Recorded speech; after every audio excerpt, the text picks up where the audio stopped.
Non, elle n'est pas l'équipe. Bah non, c'est Michel qui passait. Michel Picard, toujours encore un peu dans l'ombre d'André Gérin, 5 ans après lui avoir succédé à la mairie de Vénissieux.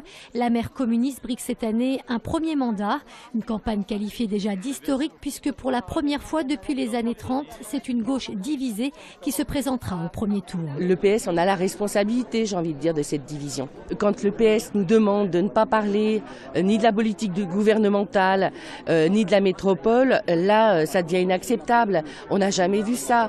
La liste socialiste qui sera donc emmenée par Lotfi Ben Khelifa, connu surtout pour ses engagements comme syndicaliste chez les éboueurs. Selon lui, l'équipe sortante n'a eu de cesse ces dernières années de confisquer le pouvoir au détriment de ses partenaires. Le Parti socialiste et cette liste Ensemble pour Vénissieux, on n'est pas là uniquement pour lever la main au conseil municipal, on est là pour infléchir, voire réorienter la politique municipale si elle ne va pas dans le sens des Vénitiens. À droite, Christophe Girard conduira une liste apparentée UMP.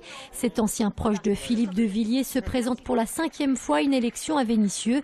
Et cette fois-ci, il compte bien sur sa permanence mobile pour convaincre les électeurs. Ce n'est pas aux Vénitiens de venir à nous, mais c'est à nous d'aller vers eux. C'est tout un symbole qui correspond vraiment à un besoin aujourd'hui d'écoute et d'aller au service des gens et d'aller vers les gens. 3 autres candidats sont en liste, tous 3 élus à Vénissieux. La dissidente socialiste Samia Amdiken Le Désert, le radical de gauche Eleazar Bafunta.